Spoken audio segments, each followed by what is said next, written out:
Hello বন্ধুরা, business tips YouTube চ্যানেলে আপনাদেরকে স্বাগত। আশা করি আপনারা সবাই ভালো আছেন। আজকে আপনাদের সামনে পড়ার যে ঘর, মানে কোন ঘরে পড়লে সবথেকে বেটার, সবথেকে ভালো, সেই ঘরটি বর্ণনা করব। আপনারা পড়াশোনা করছেন, একটু মানে ভালো ঘরে পড়াশোনা করলে আর একটু ভালো হওয়া যায়। না, আপনি যে ঘরে পড়াশোনা করবেন একটা নির্দিষ্ট ঘর বাছার চেষ্টা করবেন।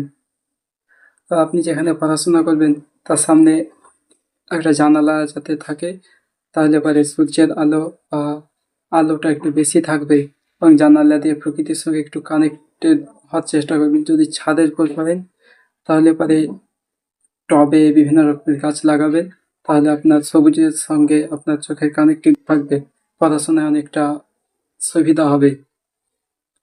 তো পড়ার একটা নির্দিষ্ট ঘর রাখবেন, সেই ঘরের ভিতর আপনার যেসব ইচ্ছার জিনিস আছে, মানে যেমন ধরেন একটা পছন্দের গাড়ি আছে, অন্যান্য যেসব জিনিসগুলো আপনার পছন্দের আছে সেইগুলো আপনি দেওয়ালে টাঙিয়ে রাখতে পারেন, অথবা আপনি যে সাবজেক্টে যত নাম্বার তুলতে যান সেগুলো দেওয়ালে লিখে রাখতে পারেন।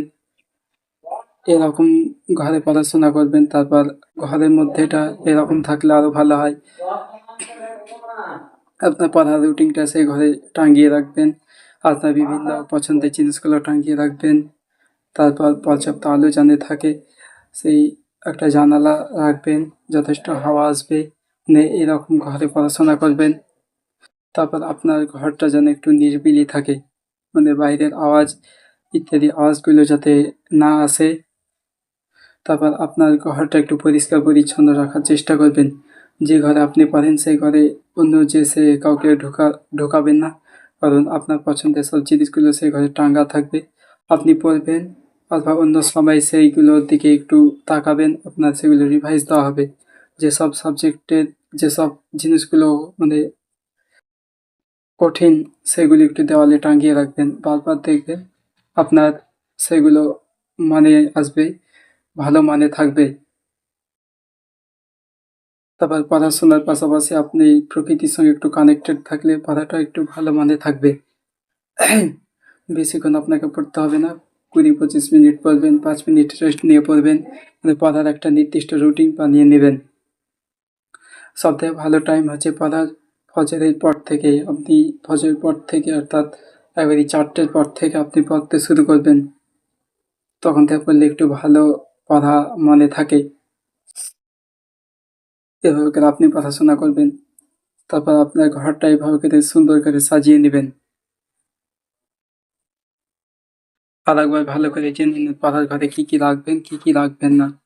আপনার পড়ার ঘরে থাকবে আপনার পছন্দের যেসব জিনিসগুলো সেগুলো টাঙ্গানো, যেমন গাড়ি হতে পারে, অথবা আপনি এত নাম্বার তুলবেন ভেবেছেন, সে নাম্বারটা সেখানে লিখতে পারেন, অথবা আপনি যে সাবজেক্টে যত নাম্বার তুলবেন সেটা লিখতে পারেন, অথবা যে সাবজেক্টে যে জিনিসগুলো কঠিন সেগুলো দেওয়ালে টাঙ্গাতে পারেন।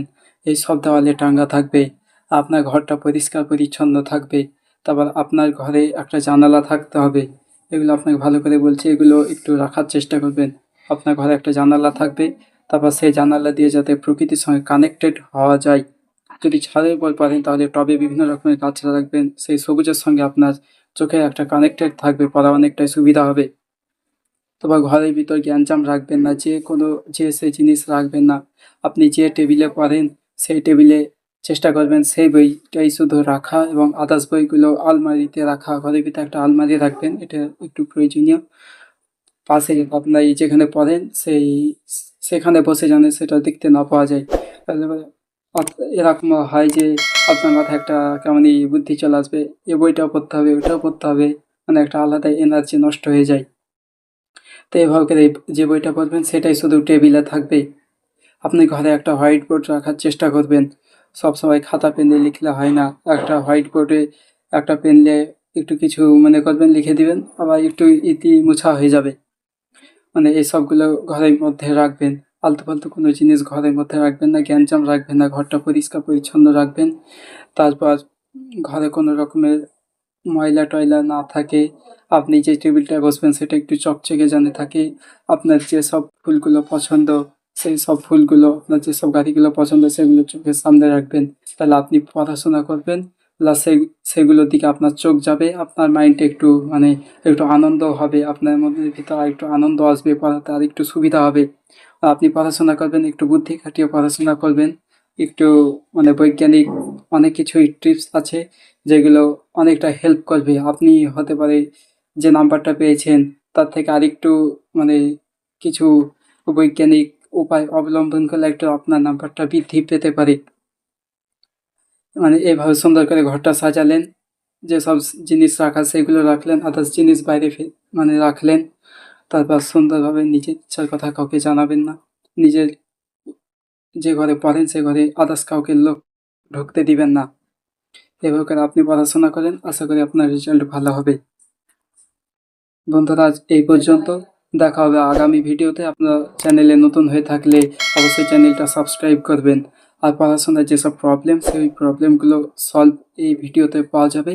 আপনার চ্যানেলের সঙ্গে যুক্ত থাকবেন।